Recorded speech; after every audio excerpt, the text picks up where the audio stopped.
irakari abantu.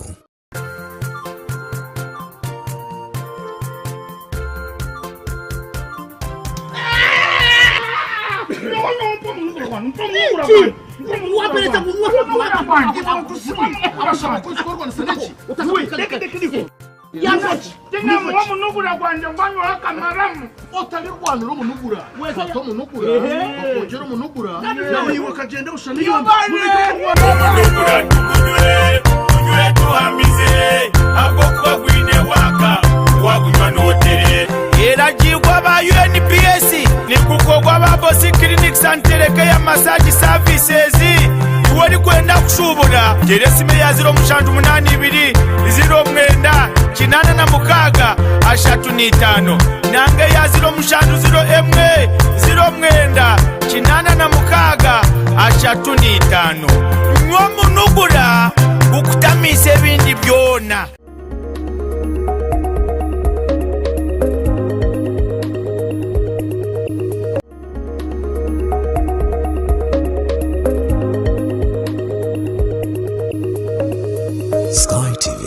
Irakari abantu.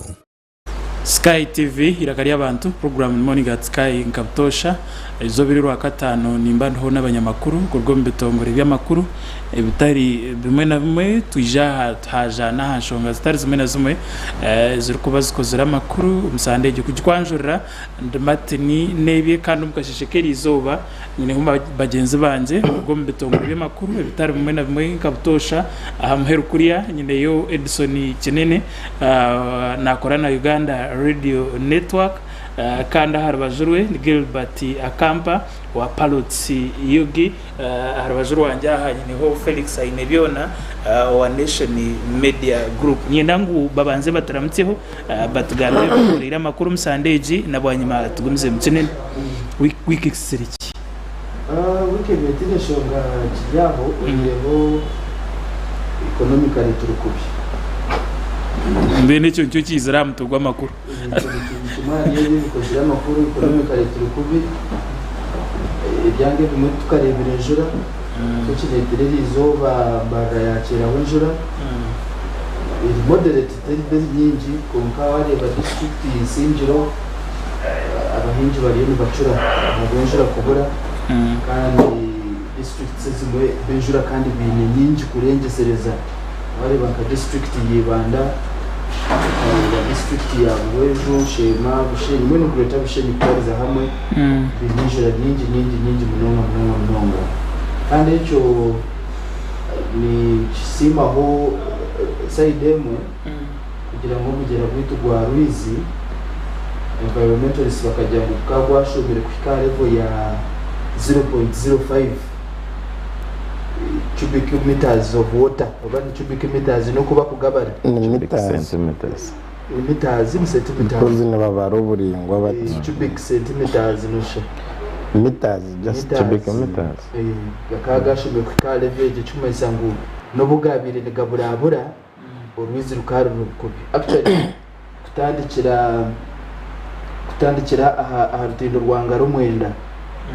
ine myanya yiwabiruza mu kiro batamu amizi gabura kushweka n'ikigeri imwe no ohikana urubata ahansi ya mizi ahansi yo mugera so that's the niho twabetwahika aha level ya River Ruizi. However ejura twegwire initiatives ezibize ne batamu if they can keep on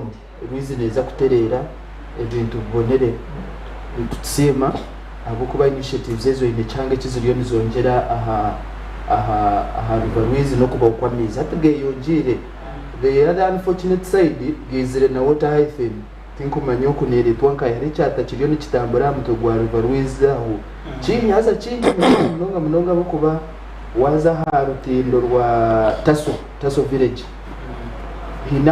hinahari nk'ikibare umwata gushyiraho gwacweka nobasa kugira ngo haronka nka island mu River Ruizi uko kibire kinji mnonga kiriyo nikitambura River Ruizi so tinkumanye kiriyo nikirengera n'ikiriyo nikiruka konka kizire nikikanya ro cya water hyphen kinji mnonga kandi ojuke kine disadvantages aha binyamisho biryo mu mezi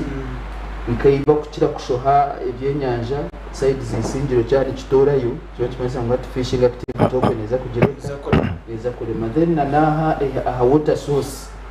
cyashikaho kikagira kucyatera ama pipes zikuyiha amezi nayo neba cyarejya bwito baje mu site kushanga amezi negatuburaburaho but otherwise enjoreje yo negwa in other areas in change cyeriyo nekora ha riverways kandi nsima initiatives ziriyo nizikora icyo nakiretamu ndi kwihirira kuri A1 kunka n'abareginanta bakwiyeho kampani yo kurungira abagenzi banje ebinde binkorire wiki icyo kubanza ikiriyo mu environment abarukungiri the other day bakatongoza restoration of river Ntungwa wetland hariho mwanya uruho mugerano rwagweta river Ntungwa haza abantu bakaba gwenkroachingireho actually the nearest house to the wetland ninga to the river yajwe amachwantene gagwa umugeri aza ryo munju ye yarabyo mudrisa kachwe nigagwa umugeri so ntimensa ngo encouragement eje bire mpango munonga so bariyo batandikira that initiative kugarazaho wetland eje amwe no mugera ku protectinga nabwo chenkana gwine advantages kandi nabwo n'umuhango kuko kureba kwa riverways so babatandikire jo initiative ya restoration both the river and the wetland nchibanchi masango climate change ni youth and of course ni youth cyari n'abakabare nabo bene yorani ya lake Bunyonyi okwe nayo nandiyo ninjija kukigitirana so that's Kigezi region Kigezi Uganda kujeta part of Africa bakatandikira muri Kigezi because of the good climate ya bebiriyo wale Felix yande batyo na indateke ona rubirizi bakatandikira rubiriza kuba rubirizi niyo yine part of Africa akabari Bunyonyi yareba weather yareba bikwerayo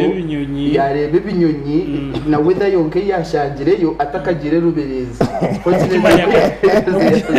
no kujimanya akagenda atajimanyira akaragura rukungiri yaza rubirizi niyo part of Africa yareba Felix yande bamamazo ariyo nari gamiza mutsinene those kinds of initiatives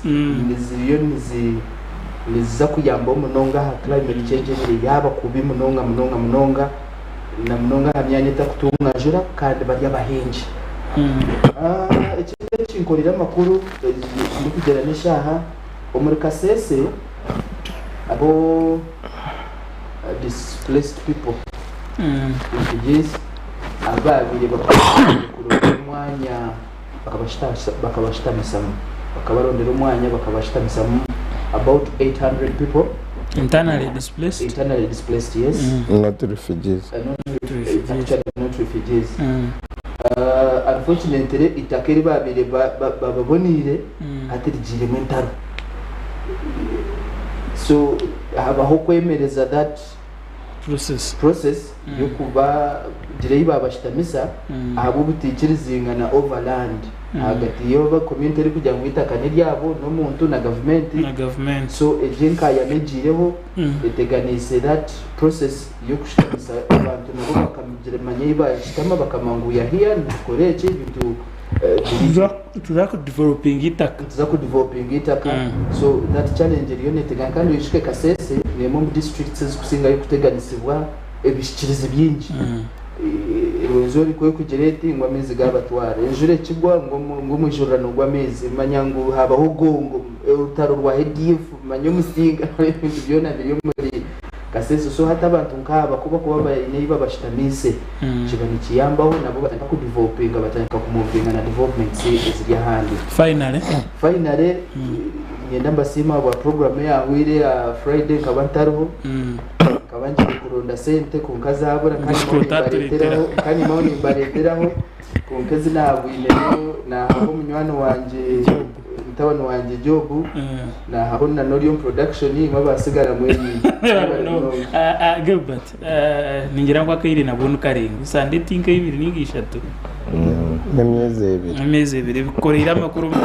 Musandege ahubwo waza kututwara kuri inyuma twasota rwe ndabazi independence yatarari reka ntwara mu gishogundo kure aha bareba ba Sky TV gundo murundi ni Gilbert Akampa Kakurugu berya Kakurugu ngire ku prefaringa ntakikwata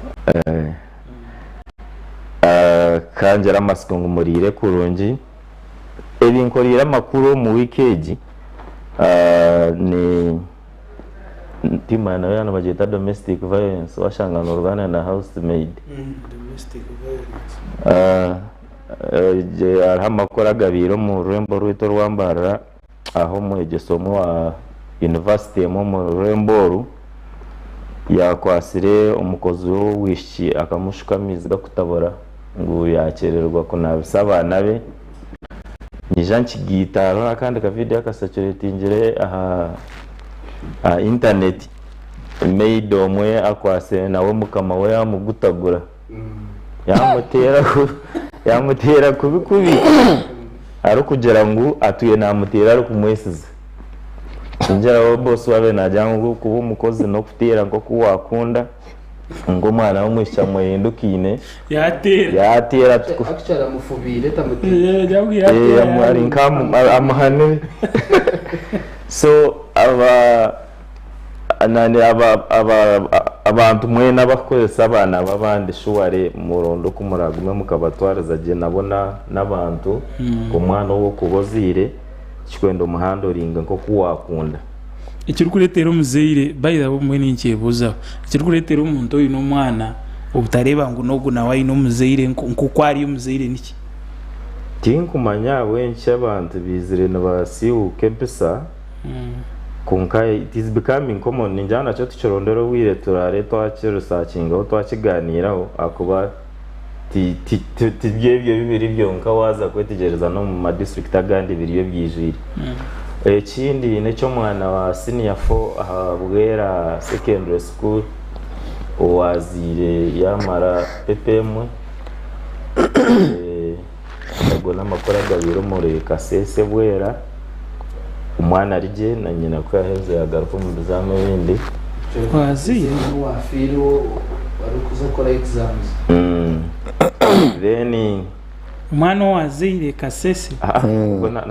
ubwo no wafira actually wabwera kafa wazire no yafira yes then arono zire nawo nyine mu exam wazire no ato then araganda makuru nabwo rero gasaturating amikutu ya social media aho mugigo mwe kuruga umugiga wo mujungu ayombekere word yirwaro aha billion emwe umezi mushanje sabanya Uganda bari bebuza wakikoza rata ryaro bo rero batandikire na ryari hatine cyarebekire iki bamweta Samuel Leeds bwanyuma yo kufuna butandu aha River Nile mu 2018 akija yafuna ubuzanza bo mu Uganda konka experience yaraberemu kwiyabira ryo yatekateka okwija kugira ikiyatayo ahabwe bamukorire umumu orthopedic surgeons bamwita Dr. Jamera is now warkureri rwaro yatandikireho so nitumusima ariyo naza kombekaho nangwana na gande mashomero oyireho ebyo ebyamagara then kutukuzo mu ihange rya Kenya bagumize mu vice president bamutarasi abamu impeachinga bwanyuma nyumaze kubura kurebekaho mu kaciko ka senate funeremo amagara mabi yatwarwa hakitanda roya weye no mu representingire konka bagumeza mu bamu impeachinga ndukhendera turiyo mu kwezi kwa kansa y'amabere itine ko bantu creating awareness abakazi tubahabura kugumana beceking amabere gabo kwakozamo kintu kitari cya burije nko buturugunyu gahindura sayinamano y'amabere kutaya yaramushaho akakucekinga kureba mu kansa kwe kubera kansa bagirwana serikali cumu muri yebyo no kuba ukonka ibere ryo mukazi wabo mwino icyo nani ikimangu icyo watera kimwe focus yawe ukwezi kona no kwa konka awareness yagikora no kwa kansa yo we yakoreye ya focusinga ndiye ibere extra love for the breast konka no kwezi kwa kansa kutwariza Felix lamutse bakutureba tuganira bikorera amakuru Sunday abalebi ba Sky mukama nabakunda kansubire mu bashesha buhoro nandiya ni checking ahini in kastora kankwataho because student bigambaho about coffee ya Uganda and Uganda's September coffee export earnings up 54% on high global prices. Ekikumanyisa ngo hati omwani gwa Uganda nibwo yongera kugira value world market na nkakwata because initiative yo kugira ngo baregistering abahinji bomwani kandi noreba na government kiyazire ngo emerging ebitongore by'omwani ebitongore ebya government abantu bamwe besibira amwani ngwa echa UCD utachikwata so nko kureba ndani bagira ngo value yongire agwa September wa comparinga na no ebicoke bindo mu mwaka bereka ngo Africa's largest exporter of beans shipped million 532 million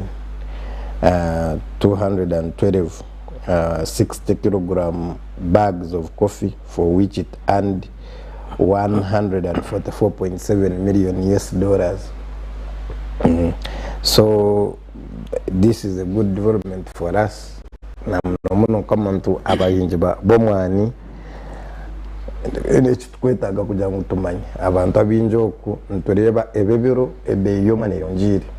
wazamwani noza kushanga omuntu ari abantu ababere batakareba hoga omwani ogugura omuntu arugumwe n'2 kilo y'omwani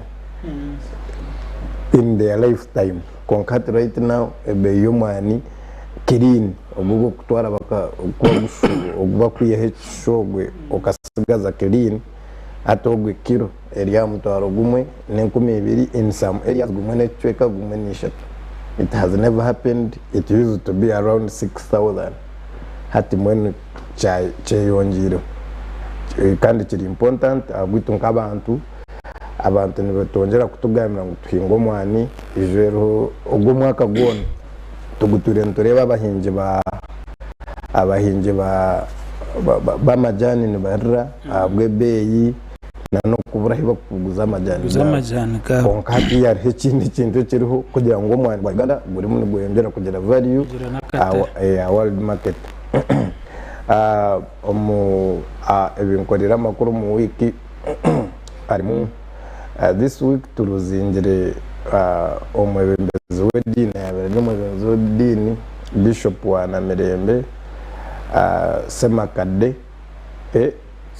Sekadde Baragadde Sekadde Samuel Baragadde Sekadde akaforo kubanza kandi bamuzikirizo bari yanyomwazo icyo kigaruka kingarari nanka witogo umunyamahuriro wita yabera ryo umunyamahurire bona pito akafumu September konga wone baza kumuzikana 30th of November. So it is we lost in whatever myaka kinana abantu bamugambira ibintu bingi arugayo n'abantu kutandika gama ngo turebe lifestyle yitu how we live our lives kugira ngo we can reach that. Ebintu bingi bijire nibo. Then also this week omurimbara PPDA eka commissioning ekizimbe cyabo ahibaragire regional offices ahitwarebere minister na minister w'ebyesente owagunu naguri o ministry y'ebyesente Henry Musasizi akarugayo ya project ingerency abwebizo bebagizire omu results za census konka kandi hona nabwo cyamane cyo kunotinga ekizimbe kiri cya PPDA akagira ngo baka planning budget y'ibabere ba planning rekeri ya 3.6 billion konka bakakozesa 3.4 billion so bakasavinga around 200 million so yagira ngo no maya abantu abinja ba government ni babaha contracts bagira mu variations bagaruka mu manyango y'iki tukaplaninga tuti konka bashanga kiti mbona aba mu variations nyingi ushangana ne sente zagaruka za shooting the planned budget but this went below the planned budget, which is very important. Izoberi anyumazo turebere ba minister abantu abakesisa babinjire executive director na timu ye bakora mu chombe. So yesterday even police ekoze research on Makagab. We are yet to know ebireyo konka ntureba hariho some bit of movement in terms of what happened byabiriho muri Kitezi na nebintu nkebyo. This week tukareba Uganda Cranes finally. Yeah, tukareba Uganda Cranes netera South Sudan. Yes, because as nkukunda rubirizi nkukunda Uganda Uganda Mbarara City erzaneza kuzana na Stara FC tubashabera ubundi bagire kibihayo. Then this weekend we are coming back Manchester United bajoba bakurware mitima tubashabera ntuza kuba kwasa mukama Manchester United kugira ngo obundi agire kimwara bamurabe muje mu weekend eji akubuta baziyo mu international break umuntu mwaka postinga social media yagira ngo by this time it would be United 0 Brentford 3. So ngokutira agenda weekend of Premier League ntujigaruka moya bari muno Sunday kache mwenu story nk'ibirezi ezindi yo ni following ezize ni following kandi zintagambaho n'akaruruka America uziseda chike dachike mwene mara akaruruka America barebere 17 ariyo nakakisoro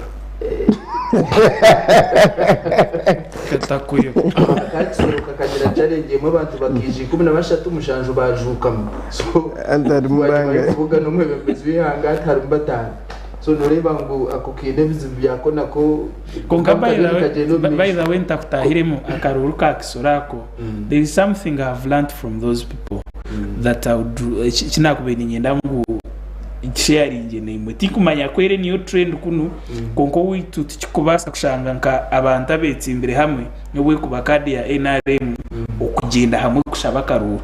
ikirebere kisoro kandi kigozirege muno n'abapatemwe kukaba meeting abantu omukicweka kimwe bona begamba it has ever been done here several times. Yeah, basharamu bagira ngurare ezitu ntuziteka abona bagenda umurundi abantu bazaho bagamba baba roadmap kugira kwiyaho that it has ever happened. Ikintu kirungi munonga konko witu tinka kireba yo ahubwo nyewe kinde cyashamizo mu karuru ka Kisoro no kugira ngo all leaders ba Kisoro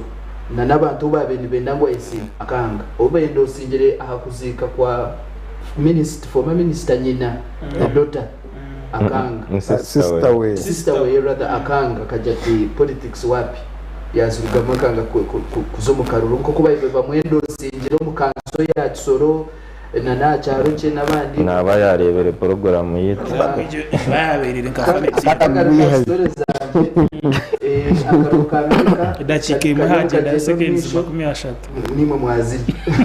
kariyo kageno mission kaburebero 17 konka omuri North Carolina hamwe na Georgia bo batandike kutera early voting konka handi bakiriyo ni bagezaho kuronda karuru the two contenders Harris Kamara hamwe na Donald Trump bakiriyo baronda those undecided votes then two emyanya emwe bariyo baronda electorates namanya ba America binaka bakabona then bija bagiraho a few electorates aba kutekinga the final decision aku Trump yasinjire mu Hillary Clinton no bwabwira babachabo kandi Hillary Clinton yabasingira kabin so emyanya emwe bariyo baronda abo abarije ka decidinga then Carolina North Carolina hamwe na Georgia bo batandike kutera then lastly mu Israeli umwebembezi wa the Hamas abasinjire kuteganisa Israel bamwisire bakamwita ono 16 but as if by yesterday kanusho tunyuma it wasn't confirmed yet. It was confirmed actually on yesterday. It was confirmed actually. It was confirmed really? Yesterday, yes. Konkano manya abasilamu bagira nkora yabo if they are in a war like they are in ibo kweta jihad war babiteme bakonsiding until they find replacement babona confirming ngo uri akagira akafa they keep it in dark kugira ngo utarobent tambara batademoralizing abantu babo na chekebyo kebyo konka Israel yo confirming ngire ngo bamwisire swa kandi tenyewe yajya ngo nubwara feed utarukiyo ndugendo mbisho tubakuza kuwemereza mpako Hamas baragiye ngo bajyaki bari bari minonga abagenzi banje habugumana mbuyija umukasheshe mukatereze bitekateko byanyu ishongana nyingi ezibiriho musandeji eziturikuza kwanuraho kuko mungereze tubanzize ko kacho mukahumuro ndabanyimatije tutandikiraho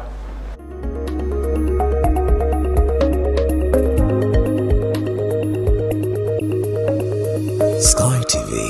irakari abantu. Yagurra Zuku TV decoder na satellite dish erizoba aha kabeyi kace emitwaro 89 zonka kandi Zuku decoder aha mitwaro 4 zonka rero shemererwe obwo rwerebera channels nungi nka series ezabana music amahure agaloko hamwe na gaheru yihanga nezindi nyingi yerebere Zuku Smart aha mitwaro 12 zonka Zuku Smart Plus aha mitwaro 16 Zuku Classic aha mitwaro 25 Zuku Premium amtware shatukakaga na 5 yagite aha Zuku erizoba buzima oshemererwe. Sky TV yakuletera ekisya omuli burenge rwizoba oyine emikoro ya burkika enkiko zona emikoro y'amashomero corporate companies hamwe n'ezindi nyamwingi nitukumanyisa ngo nitubasa kukwatira omukoro gwawe butunu aha Sky TV aha kasente kachemunonga kandi nitubasa kushanga buruhori iwe cyo ine kukora tushikire aha office zitu aha Makrista Road hihi na Kabateri na Primary School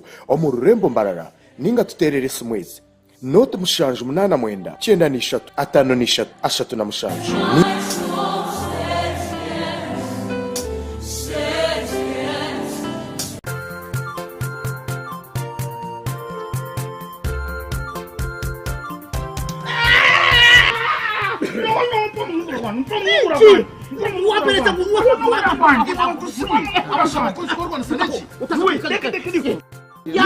Tenga mwa munugura kwanje mbanyo akamaramu otali rwanda no munugura weza to munugura okongera munugura nawe iwe kagenda ushaniyo munugura tunywe tuhamize abo kwagwine waka wagunywa notere era jigwa ba UNPS ni kukogwa ba bosi clinics antereke ya massage services wari kwenda kushubura jeresime ya 082 0 kinana na mukaga ashatu nitano nange ya 0 kinana na mukaga ashatu nitano nwo munugura ukutamise bindi byona Omagarageseji arhembere eri kutuhindura tukabeche chituri embereji eri kuhindura mazoba engendo narishi ebitebyo bitu nambwe no mumberejo bitwantoronde kintu cyo mutana habindi namnonge kintu kiri kubasa kureta hecho kutangaza omagaragitu naniwe gabana haburungi bwa Wonders Family Jelly izoba ryawe ribe ryo mutano kuzira mbirungo ebiri kwiheza omubiri gukagaruka busya ukagira amani wena ukasigara n'okurage Wonders Family Jelly nuko majuta agine kuguma harubaju neka yawe Wonders, always wonderful.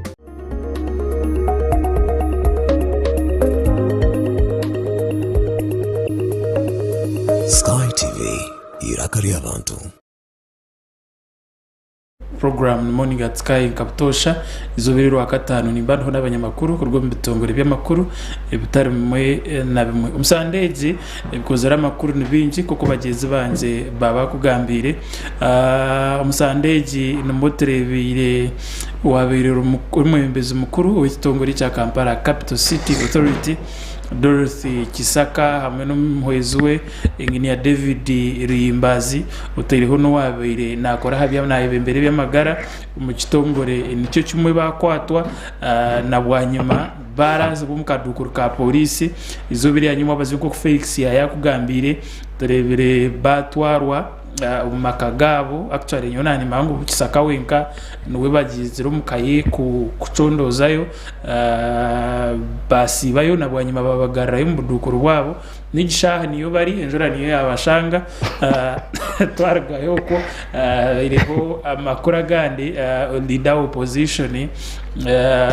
ona bojo senyonyi hamwe nabandi banyishingiro bakagezaho kutayaya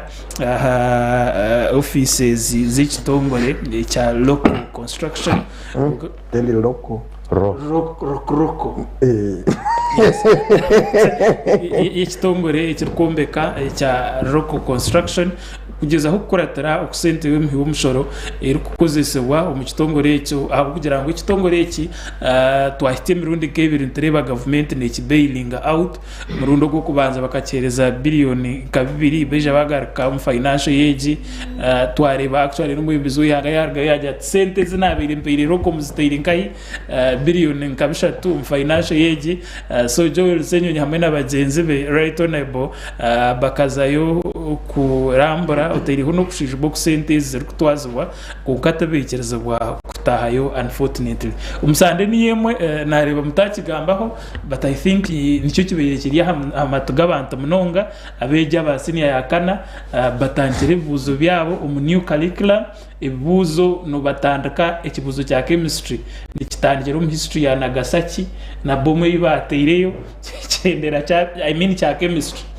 ikibuzo cya chemistry nikitangire mu rubomo cyendera cya uhibuza hata bomo na chemistry byakwatanda nkakonka niyo new curriculum bikwata nabakubuzo kuba kugikora yes chemicals zikweje so new curriculum ibibuzo babitandikire aba new lower secondary curriculum tuija kutera yo tocha Ebikozire amakuru ko twahura n'ibingi ombye Uganda Cranes almost kwereriyo kuza Morocco okukika umupaka ezamhanga ga Africa ziri kumanyanga Afcon at least batere mu stocks no baraye bakine yempira ebiro meisho konkano ureba ariyo kuguru kumwe taro bya stocks uguru kumwe kwa stocks twetebekana kugenda tikine yempira ebiri konko of course abanyarwanda bagarikiremo amatsiko tigmanyo bane kishaye kisya bira gwa Uganda kaga atandika kwa mamani musturomba hagizi ungahata ureba nambore most of the times nebenjiri seriously wageza aho kureba rebe nyuma babe batangire kwa mamani kungahata ushanga na Gilbert na amanyo bompira gwa Uganda guri kuzanwa kungakari umuntu ko ushanga takuvumanya the challenge was basically kugira ngo during this time yo kugira Uganda bwe biretine tsaye cyo kuzaniramo hate mpiro ushanga ngo barumwe bazanira Morocco ne bazanira Egypt achecho ncho kibe kimazira abantu amani konka abanya Uganda bo ampira gwa Uganda ntwanga no mbindi konka gwa Uganda yes nanienda ngo tutandikireho ahanshonga ya local construction leader opposition hamwe n'abanyeshengero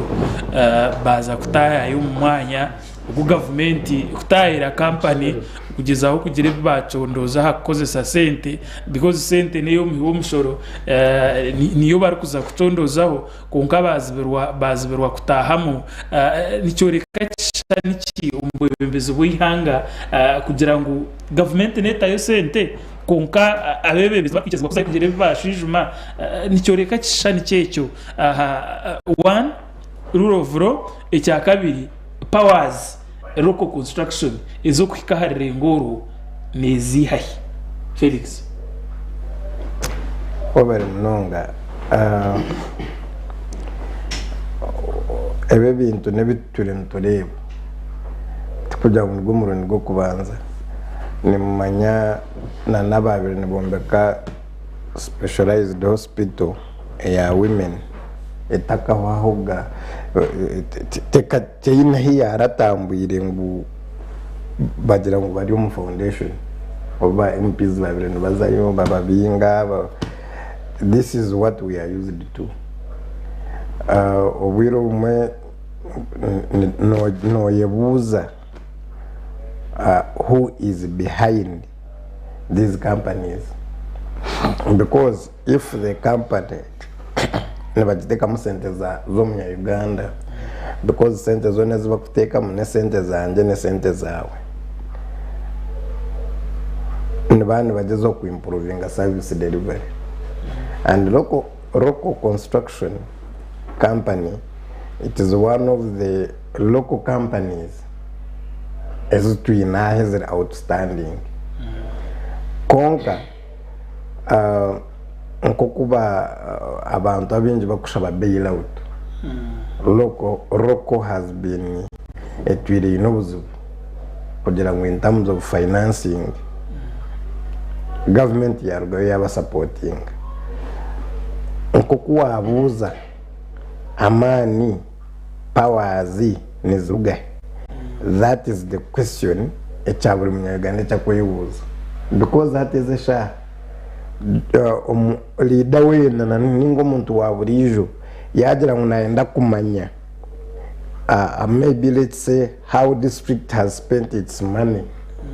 Omuntu ashemere kutunga response. Unga remember leader of opposition oyiro kuja ngo leader of opposition konkani ni is part of the people abakushara ngo miliyoni 10 zizo nibo bakora appropriation. So washango muntu akwihurra no mugira ngo tinkwendo rebe ebiri umusahani nchinchi manyisa ngo takwihura na kwihura tinene cyakora cyamanyisa ngo hati. What we are trying to see is kugira ngo roko erimunege zo kutwereka ngo nobora abodi member wa parliament to ine powers zo kudeciding on what I do. Nobora abe ari woshimira kubana nonyere ko muhanda kokwehireho necyo abanyishingiro ningira ngo bakaba batagiriye ku deciding but bakaba bagiriye gukora their oversight role. Yes, and that is what I'm trying to tell you, because okora oversight role no hakugira mu decision. No mureba akaruga nanka Mbari Industries, he was allowed to come in and check arebe bikugenda misho. That is where government is putting money. That is taxpayers money. He's doing his oversight role, where after making his visit to Kijakarambara natekwa gukora decision. Naho kurra barwe bakagira ngo uko kumanya bikorerwa yo government rugiye explaining why do we put their money yet we don't see results. So from the oversight you make decisions. So washango muntu akumanya ngo you are among the people who make decisions in the country yakuzibira nchinchi manyisa niyejo impunity tugamba nywari sometimes bintu bimwe ebinkoreba nkareba biri hard for me to discuss wenshunga ari ibintu byo kureba ngo biturabe basi no tukubi discussing ni twata ho bukwata, because we should be kugamba ikindi hiniki tukubasa gukora kunga bawazo kugamba zo tukizira. We should be looking at nkoku nyonko kuntuhemi ngamba. I don't change what I've been saying. We should look at building systems. Echeche chiroko ekozire necho kwereka mu systems za Uganda za governance tezikora. We do not have operational systems. So my thinking is omu bintu byona ko ari ekintu kinabagambira nti if we want to change things in this country tusemere kuba twine kurebera higuru kugira ngo tucyusa higuru then tureteho systems ezikuza kukora konka up to now this time twaba takarebera kwindura omu systems zitu still we shall not have proper accountability. Nubwo rero noreba nkabatisaka ni babakwata na nabandi. Problem yitwine our leaders are not accountable to us. Kandi na nabantu of government kutamusente they don't account to public officials, they account to one person. That is why umuntu member wa parliament leader of opposition in that matter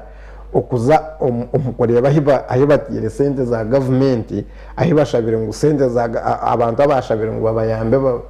babihombuzibu ne bakugira ngo twendo yije konka buri obabire ne bashaba bakandi babasa kubikiriza konka hati tubakubasa tubare mnonga Isaac twakushimira tubare mnonga koreke manda ibyaroko rida opposition yatayo mwanya kugira biyareba one ko munyeshengero icya kabiri ko mwebezo munyeshengero rihanga konka a company e government iri kutamusente yambroking nugira ngo ubuzubu burinka ubuzubu buri hagati of course ubuzubu nkaho buri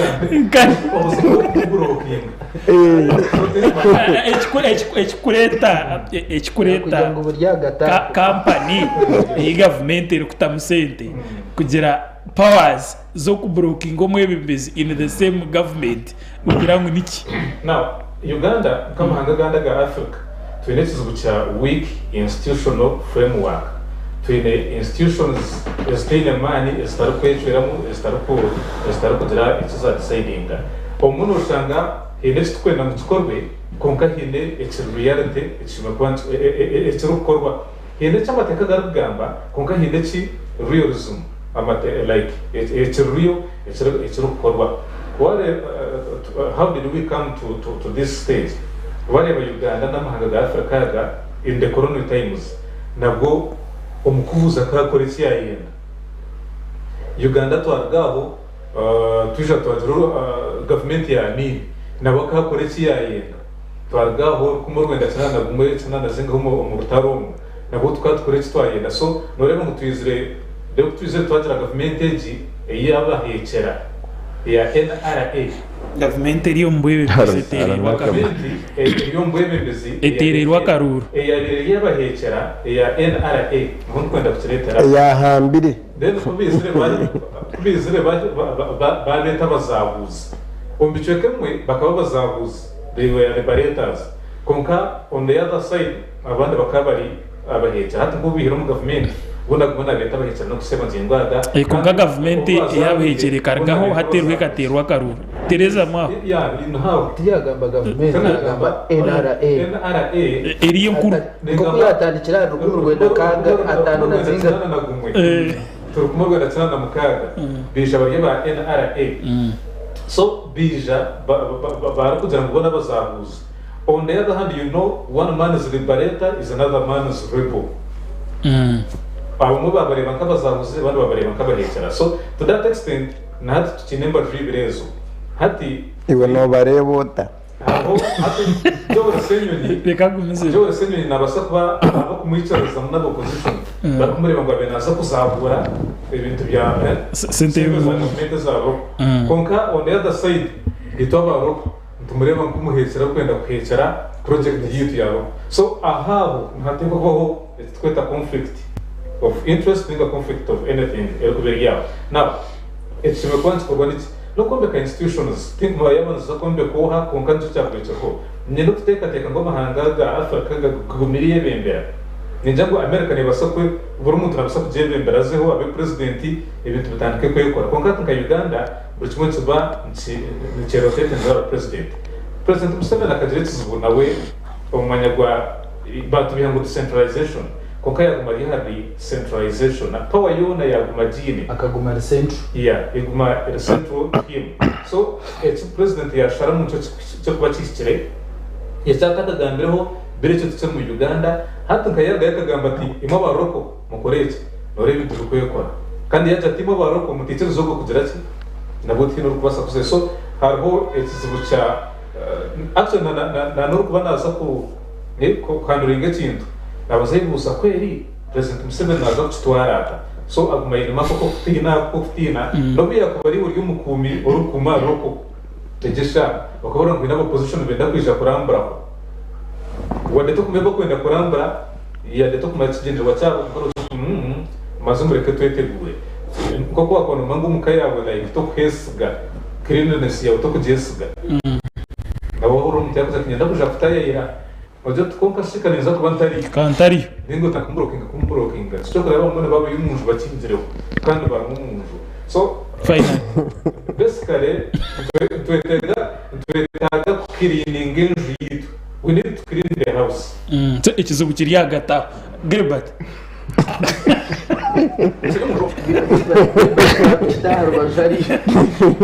Gilbert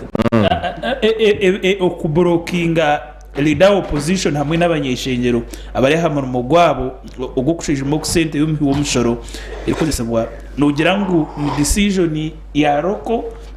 construction nka company ninga arwe binde bikiriye nyuma y'icyo kebibo bemeze nko kwa Isaiah yanageza kutureka ngo institution zetu zifire tizine that strength yo kweyemerera tinda yakukane na Isaiah Munonga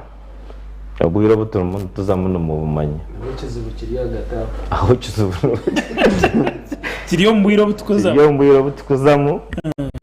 ubwire bw'akaruru kandi yakaruru kayugana no mukamanya kukatura karya kese so ni intekateka nahora n'umugamba mwitizero ko company otunabicenga nyo kumbire ni shoma nareba the owner is not a Ugandan so think kumanya what makes it roko it is best here mu Uganda actually no shote katanu ko mu Uganda in the late 60s then nkoko umwami Felix yayagambe arabonanye yibi kwikabe kanshobera kaninjera wabo ine business yagwa no komoro n'ingoro ndekindi cyo gukora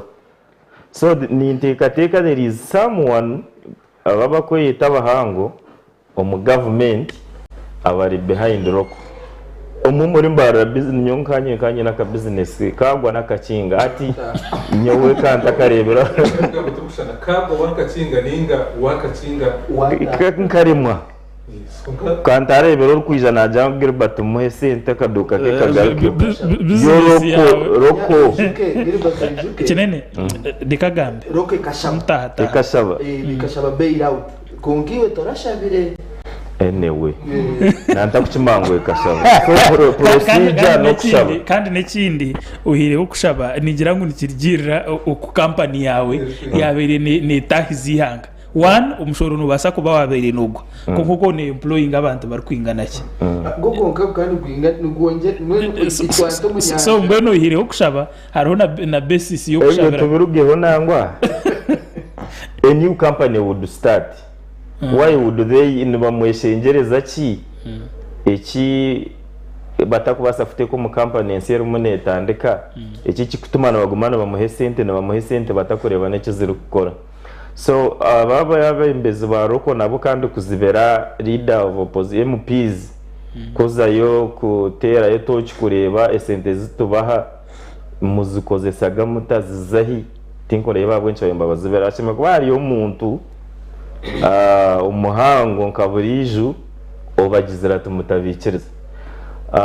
so aho none reba ngo no buryo wese nyonyare leader of opposition ariyo nko just for just owe mukoro abo kuba systems nko kumama yagamba systems za Uganda zona nizetaga okweyera kutereze enju kandi kinta kureba ngo nikiza kuba cyabasika abo kuba ukebembira shikiro bari munonga systems zetu nizenda okuteguru nizenda okuteguru kinene tandikiraho okweyera gutungakore okweyera nobasa kukwatekerezo just oyere nobasa kukwatekerezo uyere ningo kondore kweyera wamaruka simura kandi okutegura niko kwateje ejemezo kajiya ukajitaha konko kweyera you clean the whole thing twaza basako heyerire konka hazambi you can sweep konka gume hari disorganize sinene tarishira no hategura hati cyane cyenda twazaganira nshonga ya roko ne sentezi byo buri sonyonyi abire naza kurebuza tumanye okuzagireyo kandi zone ziha twene twikiriza ngo it's taxpayers money konka zikaza yuzita kandi zo ziri yuzita one the taxpayers money yes twikiriza two zikikirizibwa parliament ehe George Nyonyi ariho na ribu kandi leader of opposition leader of opposition first before being a leader of opposition parliament kandi leader of opposition now esente zagireyo roko kuyatandikire neba neteganisibwe mbyentasi nkoko ezindi companies zateganisibwe bwembera ya COVID-19 yashaba kujuwera nkoko bahwerire ezindi companies nicho ecyatumire nangwa nibatandika una Uganda Development Bank kuyambaho amakorera gateganisibwe COVID-19 okubasa kugira ki okugaruka kwemerera kugabe gari before COVID-19 na roko niko yizire kutaha konka hija haba mu difference omusente zahibe roko government kahendera omagukora bailout yo kugira ngo zibayambe zigume zigendo misho government kakayazindura ya kutunga mu shares omuroko ekatunga mu 49% shares eziba kweta preferential shares. These are the shares ezimu kwikirizingana no ryo noziguraho kugira ngo company yakora amagobo abe niwe yabanza kutunga amagobo ninga company yaremererwa ugaruze senteze njya turahama so ecyaroko kiringu government netungayo aha shares kwe kora amagobo yayemerereka kora amagobo government netungayo shares kandi roko kwegumeza meremerwe bakatekaho MOU yabakikirizana ngo nejagaruza sente za government within 8 years nishiringi zinga billion 200 plus eziro keri kwijagaruza mu government kwe kuremerwa kwemerera ningagaruka kubaho ngo kuyabireri etakateganisibwe covid so waza kureba hakiragire cyatire yo sente ezo nichoreka ngo roko government nejirebuza through two people. One member kushitama ha board ya roko na atebwa yo government. Two internal audit wa roko na atebwa yo government. So those two people ekiragiro nikibahereza obugabe kuija ku reporting on parliament oku company riyo nekora kandi kibahereza obugabe okusharaho kibakwenda na mukama wa company aha abantu abakwenda kurebuza company. Leader of opposition right honorable Senyo Nyakahandike bara ari kujya unaza kuzayo kugira ki koro mu wa oversight bamugaruka mbamujyango because of these two people abariya board oriya board hamwe n'umbazi w'ibitabo turukwikirizwa kwija kugira ki koro mu gwawo aha wabagukora aha bikiragiro because haraba kugira ki ariyo MP agukora abo kasha ariyo board member actually nashoba ni change obani ya person obani ya person but there is a person sitting on the board. I'm not so sure yaba ni board member ninga ya person inga ine kemte mipango ya kushamukonkari ya board ya company ya Roko then na audit umbazwebita. So because of those shares kuba kutandika nibarebuza through auditor gen na Roko nibagira ki. So in this case kinene kugira submission yawe nugeza aho koreka ngo irida opposition hamwe nabo yagenzere nabo nibo babe bari mu nshobe kugira hakiragirecho ikiragiro ncha applying ha Roko construction yonka ninga ncha applying zindi companies nezindi companies is government in shares yaba nazayo atakuza for overall site kugira ngo aze kurebuze kintu kigero misho cyenyine agire ko mutuwa wanyitegereza nico rukurebera. I'll give an example of Vision company, Vision group ba MPs nibazayo, Prime Minister nazayo, Johnson nazayo tubaka ba brokingaga. Why? Because babagire for tour no kurambara kureba is everything okay. The company takes a report through the auditor general kuzomu kachika ka public accounts committee no bundi buchiko kubete general. So the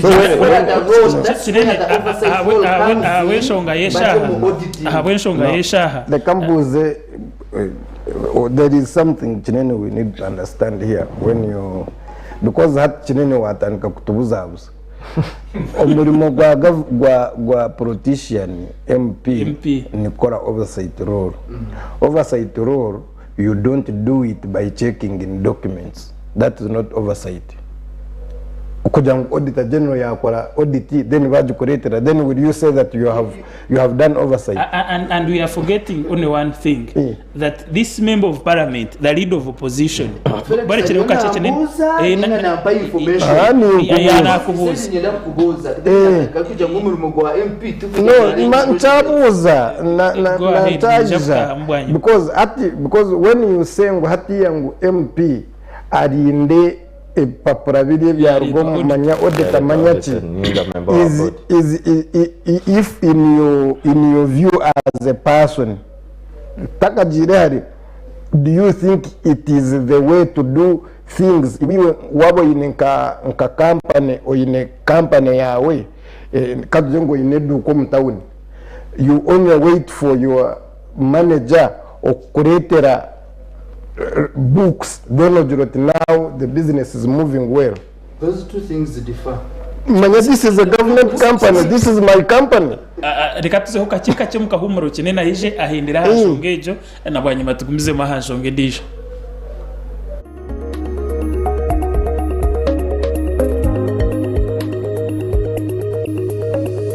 Sky TV irakari abantu. Omuntu ati yakubuza nkonkiwo ine waka mwereke wako tati yes ninje nanjino mungaro ejo tindijo ni waka alcoholic kombucha echo kunyonya murungi ekibinji bari kuba bino mungaro umyanya yo kushemererwa muno maka ahubwo kubakorera waka ne kwa waka alcoholic kombucha ne korwa mu kituzi etangauzi n'amajani nobwoki ne korwa echama Enterprises Uganda Limited nikagura shilingi 10 zonka rero weno hurira wananuka wakanywa waka alcoholic kombucha ehamibwe UNBS okshubura tera noti mushanju notemwe nshanju nishatu ananishatu chenda nemwe ninga noti mushanju mnanishatu 10 18 otaguza marwa umuntu wena takaikize myaka 18 y'obukuru nyono bushunanize bwa orwa mukagoro program y'abato.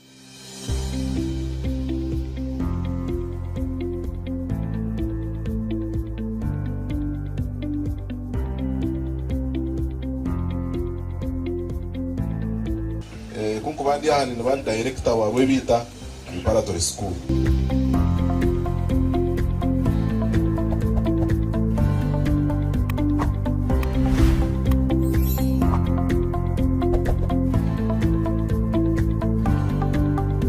I thank the school administration which has tried to help us ensure improvement in our performance.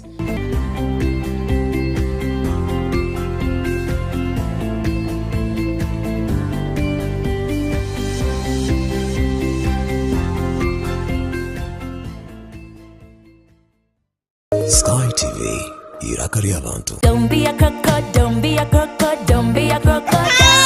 It's Wonders time. It's Wonders time. It's Wonders time. It's now. Baby jelly. Hey. Habo jelly. Hey. Please don't make us leave my house. Hair shampoo. Wonder. Always beautiful. So beautiful. Wonder. Life is beautiful with wonders everywhere.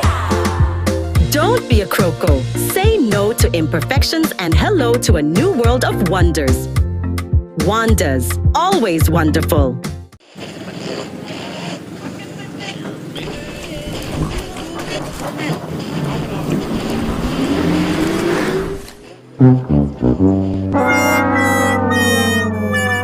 Naye muzeeyi.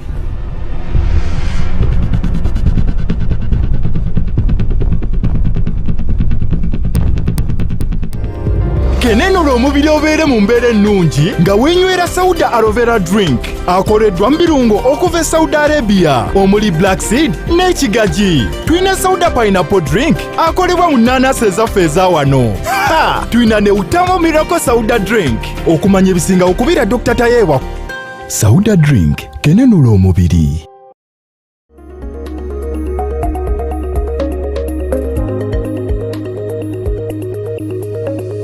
Sky TV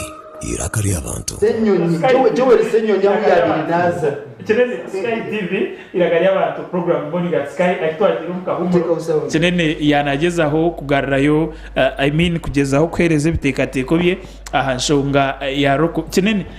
nani nkikubuza before you get in. No tekateka ngu for example twatware cyo kureberaho ecyamashomera government eri kutamusente. Twatunga akakiko ka education kahandikira ishomereri wija kutayaya kugira biba following up. Would you justify ishomero ku blocking akakiko ka parliament? Ekirungi watekamo ekigambo kuhandika. Senyonyi wrote. Senyonyi wrote. They also wrote. And they also replied. Manyana akubuza. Did they reply? No, garikamecho. They did. They did. Response nibane egamba ki eyishomero. Nanyi ntona akubuza. Programming ngo mugumize mwije ninga is it the same as roko? Ekibuzo cyanje cyantijara would you justify ishomereri yo ku blocking akakiko ka parliament? And I'm responding to you saying ekirungi wajya ngo kuhandika. Which Roko did. Ishomero responding. The which Roko did. Response negamba yabazubira mugumize mumwije ninga mutije yabazubira ati intuba twagaruka yo guciyagamba amakamijo muntu nabari macinjireho konkarumu ahabo shongazi wachetegereza na wisho kakauka konko na yayanga kuigura ya kurespondi igira kakuja ati otije nabashikiri. So in this case abaroko abanyeshengero bo babiri bashobize because akaire katwa actually wareta ndisho shonga kwicyo bagwira because hati roko tubarajire time kwetegura kuko yaga mengu system zo bundi no shanga wanitegereza hati no shanga roko ine mu challenge zaizi bashimukani babanza bategura batabakwata offside kandi abantu beje n'umuramo go kwata offside kurabisa wanitegereza hati nyone agira ndi otija kureba borofa bwangire kambanze nye yere ninga ntegure kora hezo yije Tinene jene company mu center we should have justice nichiriza nyegambeho bible na jamu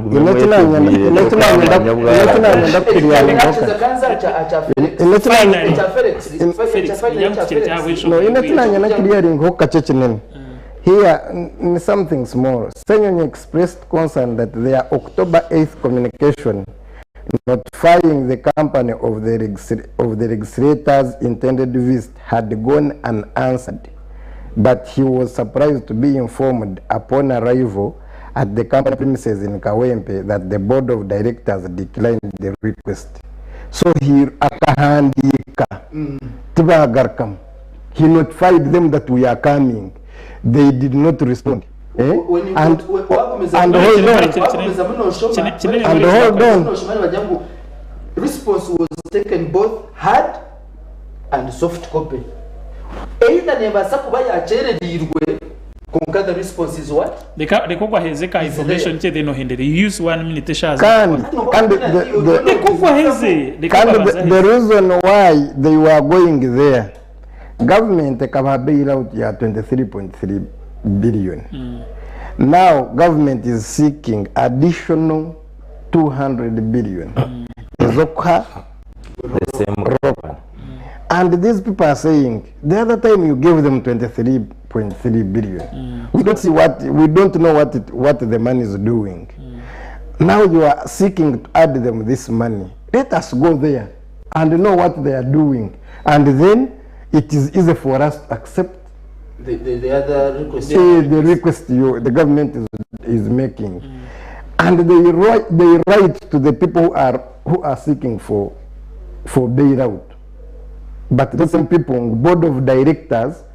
declined, but they never informed. He got information on the gate. At the gate, actually, in Askari, where you were here.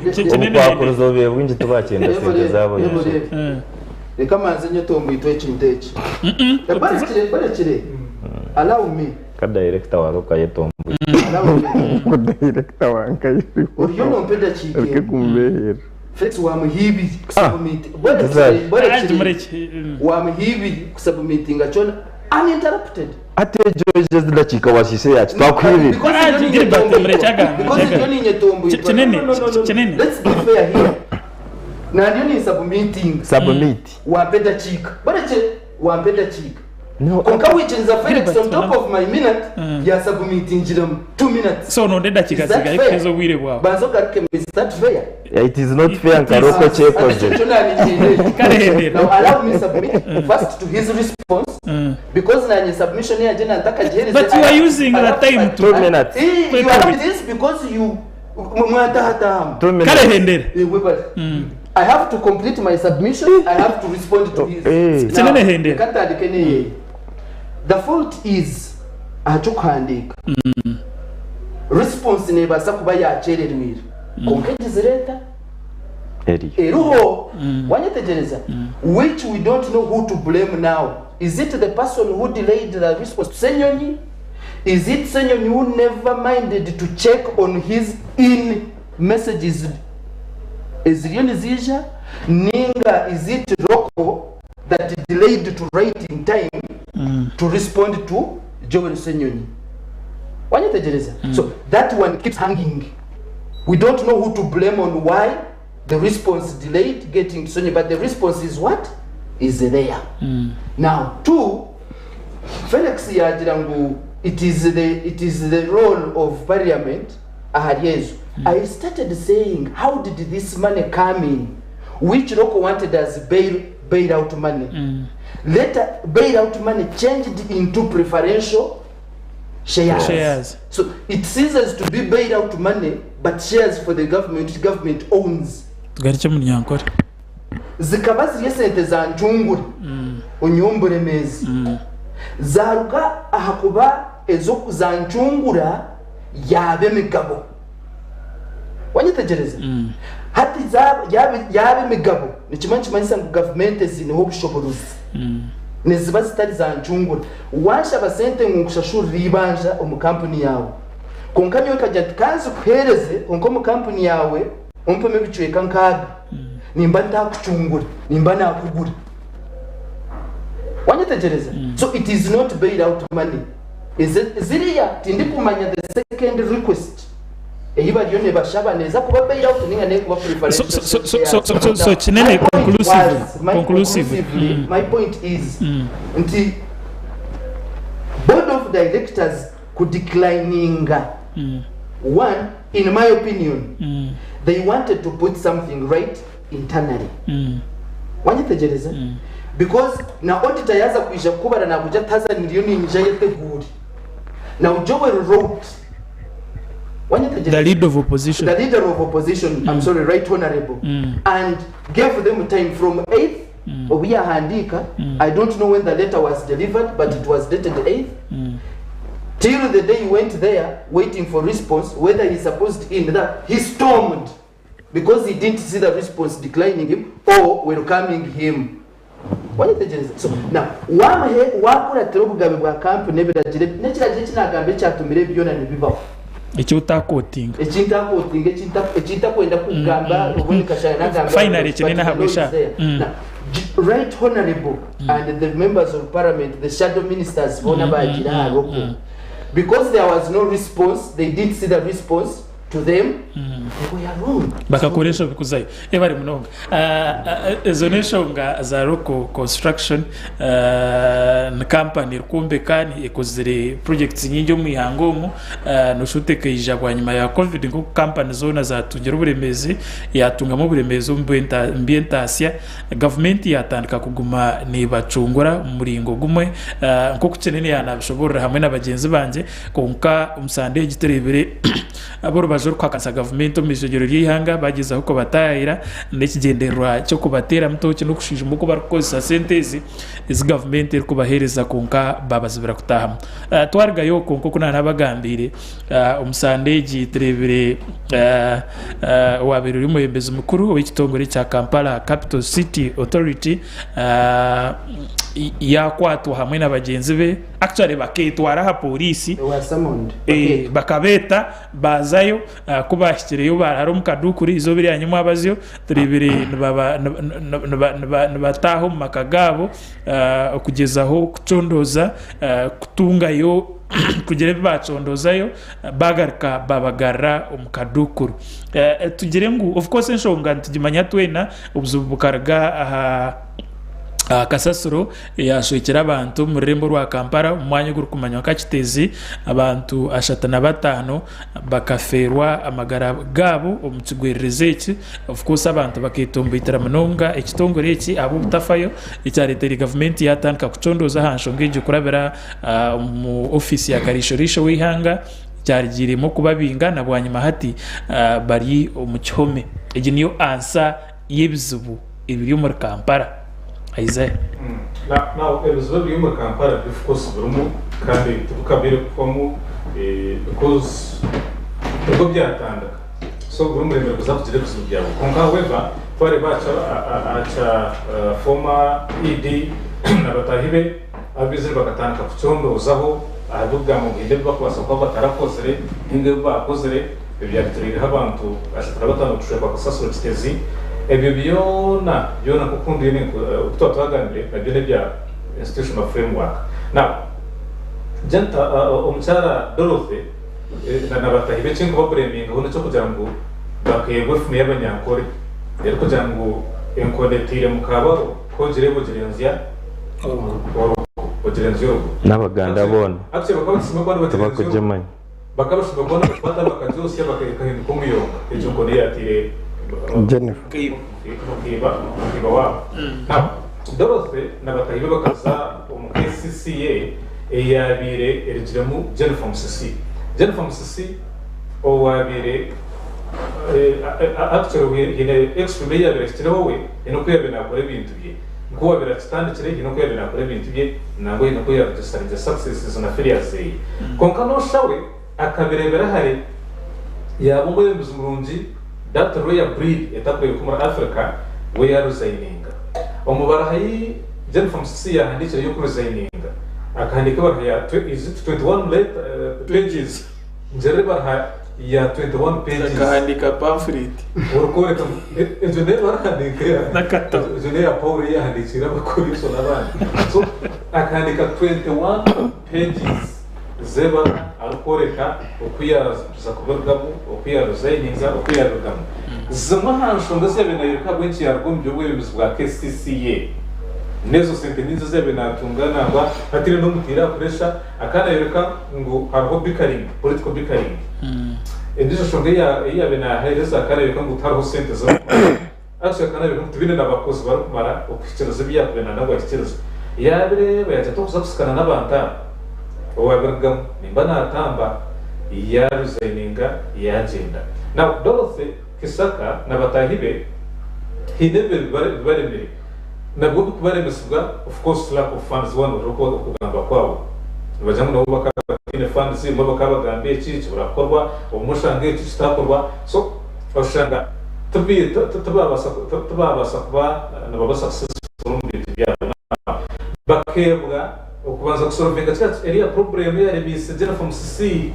bo batekateka baranza amatwirire sente. However by bongo anywhere a leader must be accountable. Abo muzogo bere ho mu ihangari ya Uganda ubwo kushanga bembise tubakufight tubakwefera actually abantu tubona tubakufight ijo tukareba IGG betkamya umureport yashize kugira ngo kigenzere cyahanga cyo kushanga abantu ka wari mu kumuroko government na ijate koti ya hameza hantebe hagendaho ukizo rero hotel ho guya abantu yashara ukacahe kumbe buya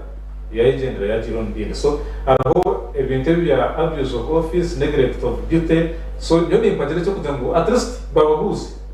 kandi bana bababuza baheza no baheza kadisha no bagire icyo bayegamba no betongareho bari cyo kugendera report ya IGG ngumanya bahine cyo bakarakozere nenga hine cyo bakozere nabo baheza kadisha ko kwetongara kundabe cyo kubeta CID na nebinde bya biri ko baheza kadisha ko kwetongaraho that's where and good. However any leader ashima kuba nabuzubwa ahagwensho bastazi munasimo nango bundi abe punished on bible have been stable cyo mushija ruhanga kajambo ruhanga ari muri ise ya japiroko uzowa wa mukuru wa kafi bakozo wa mukuru wawe obyame no mukazuwe bobundo kamukwera umuzara yo mwana muri ya kafi ratasiye kiriyo mbibure cyo very much ngumza okatujuse bible ngumza musha stakaza kuhendeka tujuze bible twante na facts hata yo kwiyajira wa mukuru we umanya go kwetse we mugambire ngo akore we yakora on the contrary bakabumugire cyo kugira ngo atweke ngo kweshiro tiyatweke yakora ngumza Isaiah abishongazesha ona ni wowe batumire atwije yamanya ngo umwana atari kwija kubowe nahabwe cyo kuyabyamire na mukamukuru we yashesha hansi ngo atazara mukuru we kashaka uzaro amakuru akagaraka zaro barekire Isaiah hindira habwe cyo bwije akaze kubowe cyo mutandika ishura shatu na akamanya ngo ubwo mwana rudamuzaye bari abandagira ngo nzarire mukuru wanje abo mukuru wanje kinika kwateke n'ibyo bituru wose yakora yagira ati umwanya guko cyagera kakwateke n'ibyo bituru mazi ko yabuze so in your terms zumura yiteze n'abatanga bible yakora with tiya kore cyo babashima ko tiya bashima ko nakora kugira ngo turujemo umwana wa mukuru we now kinika kwateke nacyo iki kituru zose kusaka akabaza kugereza baraza kugereza mu rugo bwa KCCAED n'abatahibe bakabagize ngo bakore iki kore babire babagize ngo mutomunda bo bakata heru babahuze because nuriya onani kwiyabuze kutomunda yashuka heru ranga akampanisha akshata nampanishinje akamwita kama nakukunda Gilbert unotekateka ngu obuzibu bwa Kampala buri ahabebembezi because the other time ekizibu kikakiri famusisi this time the kisakano wekizibu actually hata bari bamukwatana bamucondozaho ahabyabiriho kunkana ugira ngo entire ekizibu kiri abebembezi ninga kiri ya system ya government ninza kukitandikana ijo mushaka kora akahandika kantu Kampala bakatema emiti ebinyonyi bikaba bishobirwe bitineho kutekama no korara yabigira ati kutukubantu ntuyesharingire emberambi muba muri yo ko mutuna ni muhatika muchure so ekizibu cya Kampala nangwa ati Kampala nezindi ndembo nuko ziri Kampala ne yakira gonkate kusendekeza so enshobi iyi kisakana bagenzi be bakozere no kwikiriza mu rumugwe hariho point yiturize ko kashanga Museveni nakwituka jo tinkwende nono ndijara gukora so wagero mu rugwe sente noza yo hendero mu cyome nke bya kisaka mu rugwe sente bakana basavinga ihanga ryabo arubwo kusavinga yanko kutwakoreka ngo okunanka yakoreka madamu Jennifer Musisa kuza kugenda akarambika eshonga zatumana jaraki nagenda tima kisaka baroheje yataragishomere inga yagishomere konka kagesiza konka akaba ari yo kubanza yayetegereza ebiremere nanka nyo niza kubikorana kware yahire nshonga yo kugira ngo harimo kunyurura mu guha between the political wing and the naba the planners and what not, the technocrats we akaba yizire ngo naza kubikora ate. So nyoni ndeba ngo koma executive director na doctor gwa w'ibyamagaro mu Rembo n'abandi na plana tikikuza kwirodinga ecyo munya Uganda yakubina yenda ijo munyano witu numwijiko wakomera bwo kwiba billion zingahi bakamurekura tukumanya nshango n'ukigenda mu mesho naza kuzishasha tuwo kubanzana ngezo kukoreka kuno jana bakwata umuntu kogwe enyuma ho bakana batoreka ngo sente bakazirekora zo kwihindura aho kunaga kasasiro kugura umwanya musi ya konkata bakikora waguma no kwata abashuma kuzenkabo empendero kabarikora tutizeye kufuna nangwa makuruga kujana ngo mushashizo nangwa half it doesn't make any sense. So finally independent kugira ngo the system again nayo system niyo munere bibyone babavunane they compensate the people bagare sente zo mu mushoro so that umuntu ari gukora taho amwegereho konka twaguma mu byebyo no goro nawe naje kugenda asyo bamukoma hebere baramukomeho bagarike bamurekure and that doesn't help us as Ugandans. Ebari mnonga kinene ukoma Dorothy Kisaka hamwe n'abagenzi babe inayebembera nabo Rembo rwa Kampala no tekateka ngo nikiza kuyambaho ahabebembeza barakora teho okwebembera ryo Rembo rwa Kampala nikibaso butayambaho konka kandi kibasa kuyambaho ahubwo kugira ngo hati nikiza kuinstinga fear umuryaba bariyo nibihishe hata bwa that fear basa kugeza nako se kigambo basa kugeza wa munsi ushobora go kuba kijambo koze sa philosophy so that side nkibasa kuyamba konka kandi twakubintu twenda tumanye apart from kitezi nice kinde cyaretire sakana group bahika because twenda tukimanya je ngo okubenga kwa Kisaka kukaretwa report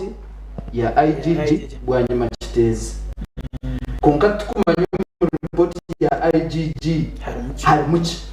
ikiri kurenga kitezi iri kuri hano shanga no shanga harimuki kurenga kitezi konka yinorani bageta report ya IGG ari kitezi konka no shanga munda nerenga ari kitezi waza kuchondoza je na report je kuza kushore kagira mu wanju ikagira mu kusuko mugoha bakugeza ukuremesa deputy IGG ana mahirwe niwe yakoziro kuchondoza okwe okukora report ejo so tokamanye byo mu report nebiha ibyo turebe kintu kigendo misho obundi tumanya na ucyarugire naho turi kuteka mu cyarugire konka no shanga hariho ekirengire ahakitukumanya so tokamanya abantiza kuyamba wagendera ryeje because ne hariho bubagira ngo meya Elias Rukwago hamwe na SEKA executive committee nabo bakaba bakozireho report eyabo but because kiriya kikabe kitongore sometimes ebya political side who are supposed to be the supervisors of the technical neba berenzya misho konka harona report ndijo yakozirwe Rukwago hamwe na SEKA so no shanga president yashitamira akaja atamondetere ne ya Rukwago bwanyuma yo kurebeya deputy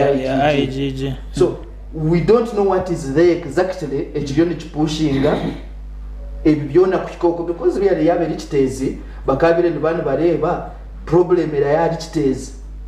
wanyitegereza barebe sente zagire kitezi hata tukabiye twamanyire ngo they investigating this amount of money ezatirwe kitezi estarakoze sibwe ninge zabire swindled ninge wakireba focus empange kabira abuse of office ko kutukizere kuba turebe mishange kurija kurwo IGG kunkano reba ngo nemishango yenyine taba kujigamba because kuza kwikahibari hata tsake eshahead they were summoned hazejo summon no shangana ya kuza kubaho ekazo mu report ya IGG bashanga mu byinji bashanga bitarumu konka bagenda systems of course nko kubagenda bazigamba so nintekateka ngo cyaguma kiti nko kukiri we need as Ugandans kumanya report ya deputy IGG ilmuchi is it kitezo only kandi yabe kitezo yonka yero mushiringizinga ezikwika aha kusindika kintu to that extent two ni report ya IGG yonka ninga hariyo nezindi abona investigation ezindi zitakumanya investigation eza already as a CID hatabasa muningire preliminary investigations zitandikirwaho zone zigamba ki zineki ezatumira babarazo mu wajitegereje cyatume actually Buganda cyo kurara kuriya bo bakweta ekiba kwenda cyakitagwire nibajya ngo boryaha wajitegereza so ekirengera hariyo cyo no kugira ngo bakira extent yo kuzomaka gabo which means preliminary investigations wazigita na report ya IGG obundi tinkumanya wagita una report ya kwa ngo amenda kureba bo kasasorombaje na gabata so ndikuhendera reka tutakiteka ha kugira ngo nikibasa kutereza Kampala takamanyire ibiri inyuma yacu ebiringira biri mu makuru we bari because at ogorumu nabasa kuba nabimanyi byona hati waije nkoko kuyajyangu sakashe makwa yatambukire 21 page resignation letter ya Jennifer akakoreye hati wowe ubaresire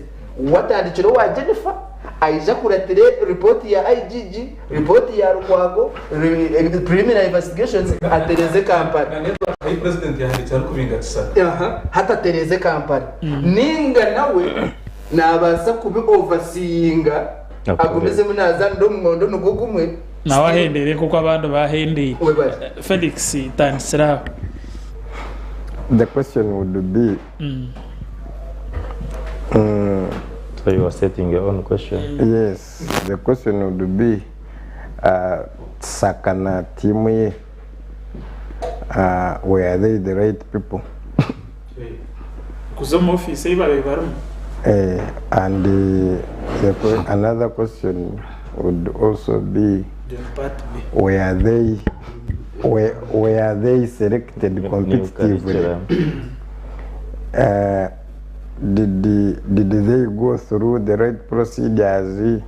Because this is the first time after sending them away, President Takujirangu na public service announcing and it announced announcing yetabantu bakwenda kutwara umurimo wa applying for those 3 positions, but previously President has been hand-picking a service commission. The President recommends. Mgoshatin bajangu President nobuyo kugira ati naningira ngo sky rugeho naye agira ngo rugeho no naya old. So that's what I'm trying to mean. Hati President yagamba ati naningira ngo gunaija kutukorera je iwiwe kandi noza pana takora. So it has been not tubanze turebe process yibaturene batekaho waza possible ko wijuka minister kakoza vetting parliamentary vetting committee kamwanga kandi yabirari appointed by the minister, by the president rather no kijuka echo. So nawe nibabasa kumwanga riya tubakubasa because kuriya bakamwanga tunico kurebera tubakubasa because kakoza no shanga akaine issues ezindi na Museveni tebakubasa because President Museveni yafutekaho ati nyowe naragire cyo mwihanga nko kutwatwagambire because Museveni ni we Uganda, Museveni ni we system, Museveni ni we buri kimwe because nico cyo kurebera wibaho mukazi wawe nico cyo kurebera nico kurebera na rugaha agira ati atececi nankaciye hengaro bakakora ki bakaciye hengaro. So wanoza kureba KCC nko kuyigire no kwija kuba authority. It was political. It was moved politically, being that the fact that KCC kare Kampala yona na Wakiso kugira ngo they have been all the time they have been opposition in terms of voting patterns in the country. So ati wareta Jennifer Musisi okareba Musebi yakozire na opposition yatunjire no kurwo mu opposition and even government, it was too much. Then hatu wareta ba Dorothy Saka ebintu sometimes nyoni mbireba ndeba ngo ebyakitezi ebya Kampala, you cannot hold only 3 people accountable. In fact babashomera no kuchondoza nabuda ngo tikiri possible the fountain of honor has that immunity nawe bakamuchondoriza, but being the president turamuchondoza konkana president nawe abyakitezi is responsible nawe ashomera kuba nachondozibwa. President are responsible through director or we are the no nkana ba hero last time here. KCC in a minister, KCC in executive director, KCC in a RDCs in Mukaga, KCC abobona never have president report bona ni wabatiro bona never have reports. KCC in aba intelligence umurimo gwabo niki disaster preparedness umurimo gwabo niki KCC no kuba OPM ruksat KCC bona ne bamuha reports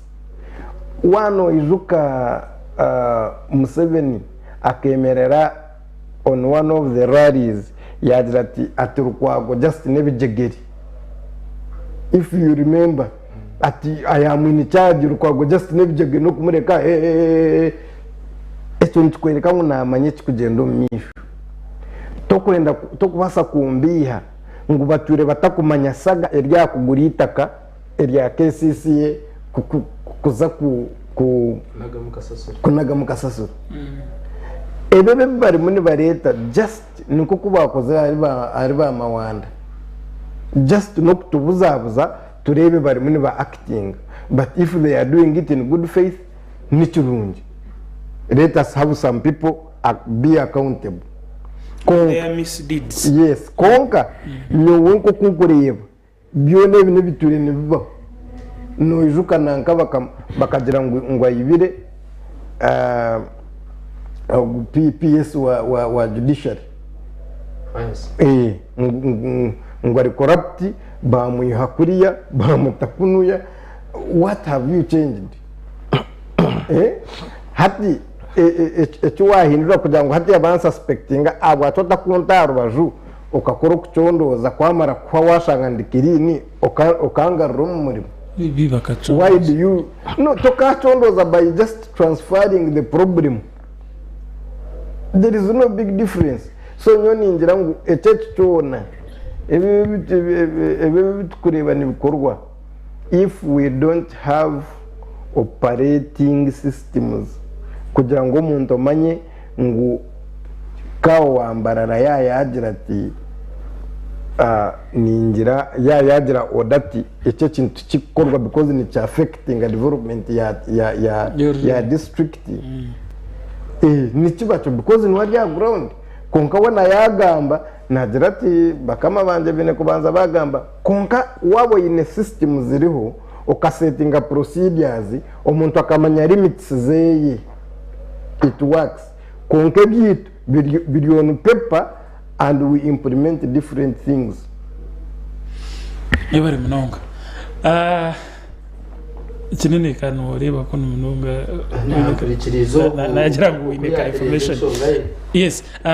umsandeji nejoka ulga the local government association regita bacha person C5 ariye ciki yagamba batwire no batere nduru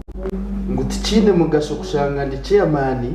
konke kinkuza kukora ndi kubanza nari bahiguru kutegereza karara utangereza akajo mwibare mnonga twarga yoko musande giterebere abeji abasiniya yakanana batandike ibibuzo byabo mu ntekateka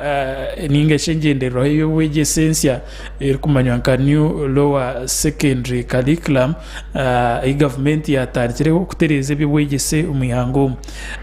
as for me tinkwamti kumanya mwamagizire mwarebereho nka bimwe ahabuzo ukutera munonga ebya abana bakoze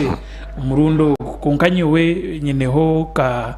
kache ka science background so mbere nyine interest ya mani mu papers za sciences kurigira hakoreba kwanje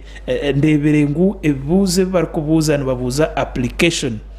of knowledge tinkumanya ni mu mberebere konka ikibuzo cyanjye kikuru nugom is this the time iyo kureba ibyo wegese ninga system ya education umuhango nehinduka for the good nko kwa abantu batari bamwe na bamwe abari mu field y'ibyo wegese bosere nabatere nduru Felix na nagambira ubutonde tutandika tukaba tuyine minister wo gwa hano na hariya umu ministry ya finance akagira ngo abantu abakugira ngo babahe citizens ya kugira ngo zukore yabajya ngo sente ziriho priority ya government yari umukongera ebya karimagezi umukongera tourism umukongera umuntambara na n'umukongera manufacturing agro processing hati wano gamba ukareba where we are heading to ukareba right now what ikirimbari kugira ngo hariyo agriculture hariyo industrial park na parts zinde zihanga noreba ngo turi government yiniko ri munetebekanisa ukugira ngo tumuvinge omu right direction so omuriecho ngira warebana na abana you know what ntwire ninjira kuza municipal primary school ushanga umwana wa P7 benshwaringa ngo yaza kurwa mu P7 aribyo namanya gukora keki ninga namanya kugira cyarana ninga namanya mbona ayine skill ya kurgayo nice hati warugo gukashanga ngo umuntu because educated under DIT industrial training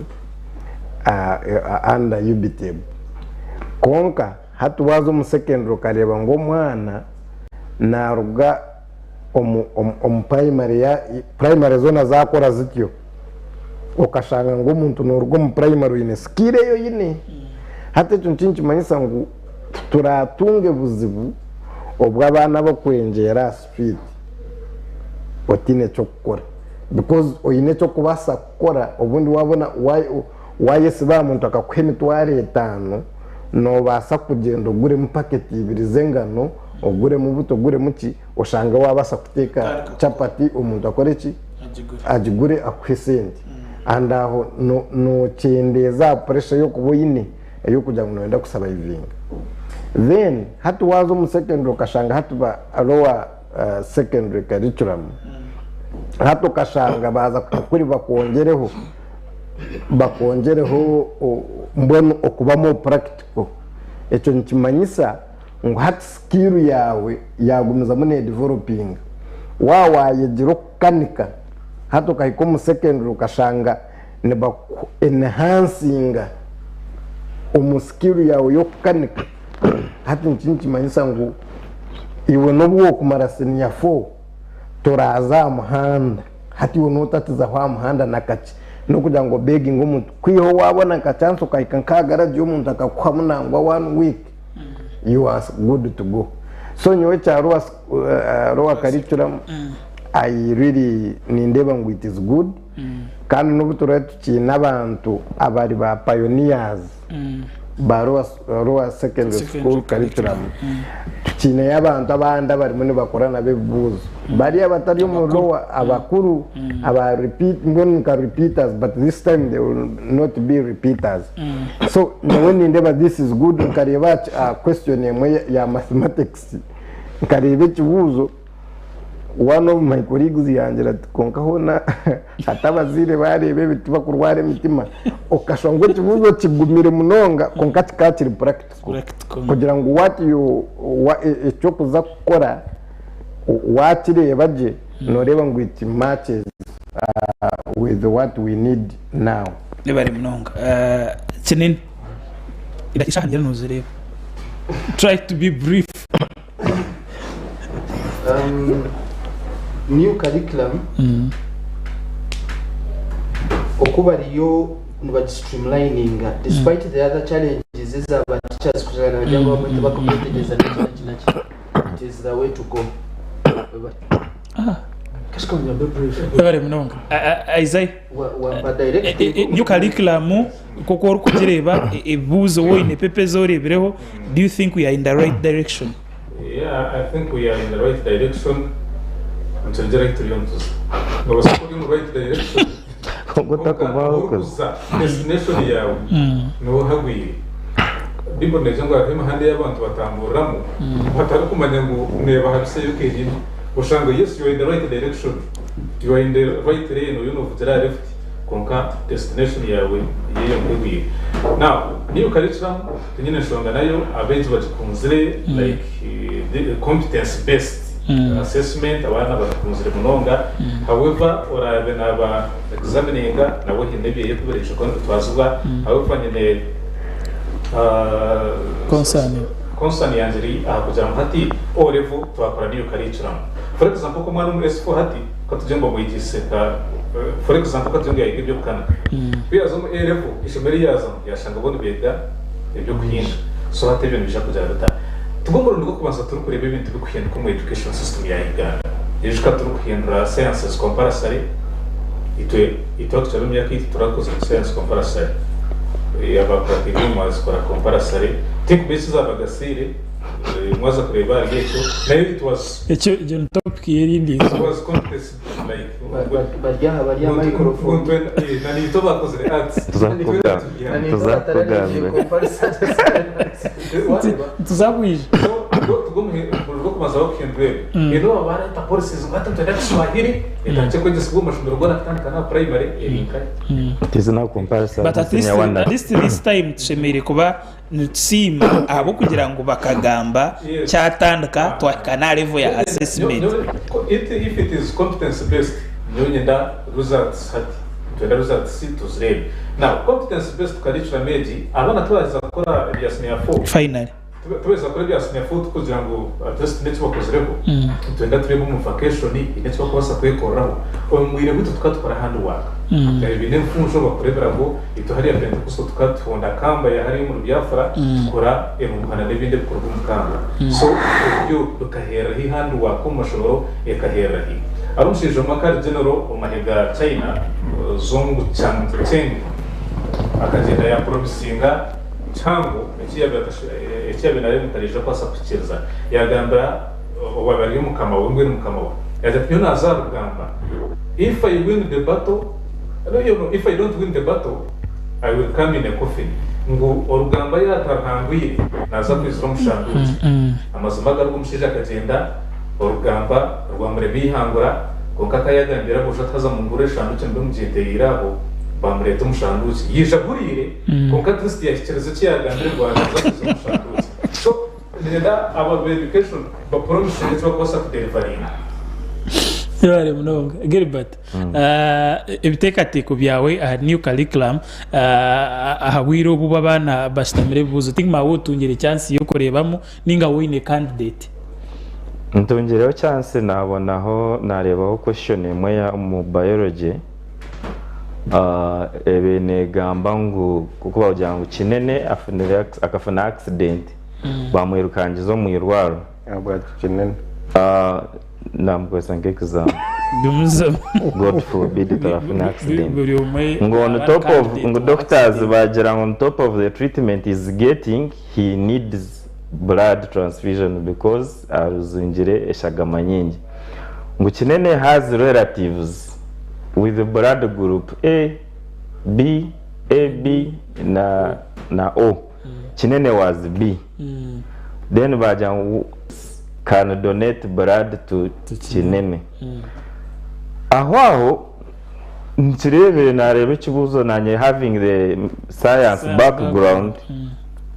nareba it is good kongati mu university yo baza kusoma ki so new curriculum eji ni kunshemeza yacyendeza ha myaka yo mwana ari kumara mu isomero Ijwe hari imyaka 3 ya nasare hariyo musanzu ya primary hariye na ya O level hariyo ebiri ya A level then oza university this is a very then I don't know gwa internship aba medicine na this is a very long journey karicara mweji kuri ya kunkwatereje myaka ekagicendeza ako aba bana mbaza kufuna skills za harengorwa hansi think my attitude ni turabense social iguriyo neza ko banefaki umwana yamanyire ngo wa group page naza kuba natunga blood group page ayine nananka ni rugenyima ubwo mwana nayabe kinda ha university naza kutunga hand zone theory nebanje nebanje konkana y'imyaka ya hand zone ni myinshi by the way very many people run on bench ahamurumo ukuri ruguru ahansi nturugayo nagana siyere kasheje niyo karicara mahindukire hati anabwe stile myaka ejo bagifunze ninyenda kurambagera ngo umwana asome secondary imyaka yena bina za university agitere imyaka 2 aze mu internship umwana atandika kore so it would be good konka ino bucuburu kuborabara then na challenges of course ziri zikirumu ariho woodwork na technical drawing ino zakushanga amashomara gametega kafu buhinde byo kozesa so ninjira ago they are not taking those practical lessons so government take mama no kurenga burishomero yagihebe kwato kureba ngo bafulfillinga what is in the new curriculum the curriculum is okay ebari munonga nagwanyiwe ikintu kuteka hari curriculum kuko no gamba I would suggest kuno janga government one nechendeza ha myaka ya oreve kabeshatu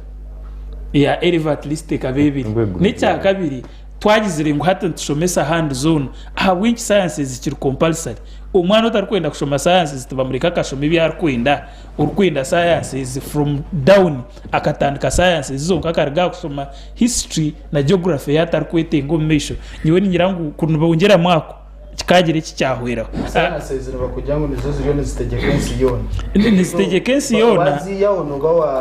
konka by nature hari umwana kuza kuzishoma for 4 years atakuza nabasa kuzishika because they are compulsory konka atari kuzetenga kuzi tuburi umwe nanda ko ba doctor there are very few doctors and engineers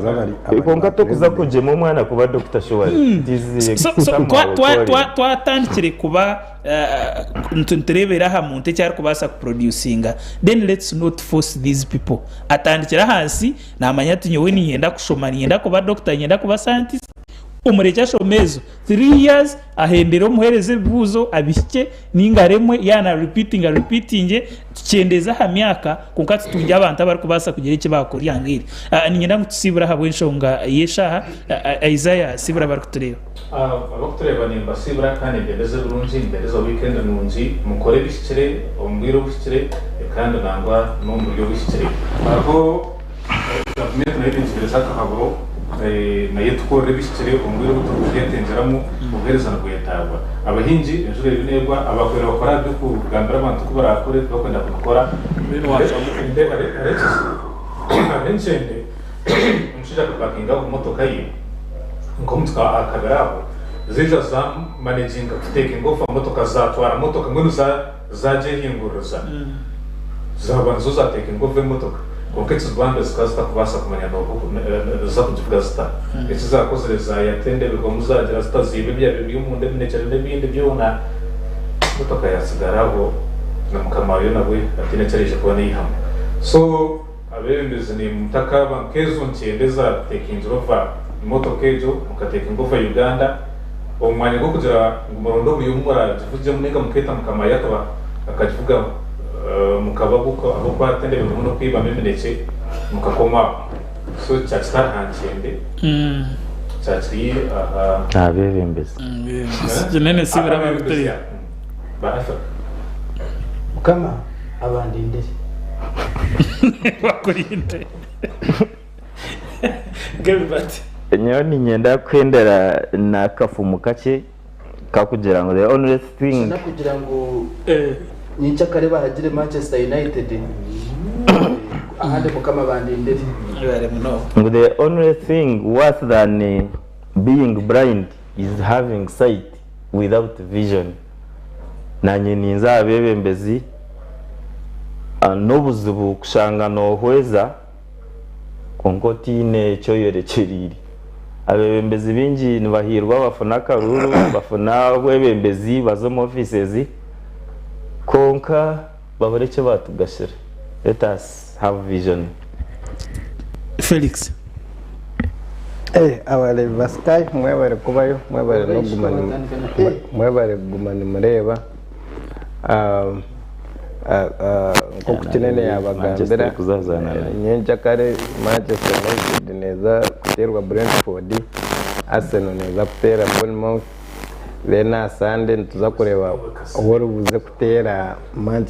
Manchester City kutera Wolves then Liverpool kutera Chelsea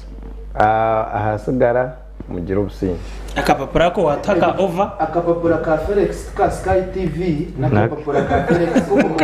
nkomunso akatube atakeyekera Sky TV yes mabare mnonga bagenzi banje kugumana buyijaho mukasheshe umubirebi weather na YouTube nungi konka ware watsiga ibyawe weather niyo nungi tugera ho kubona utirebe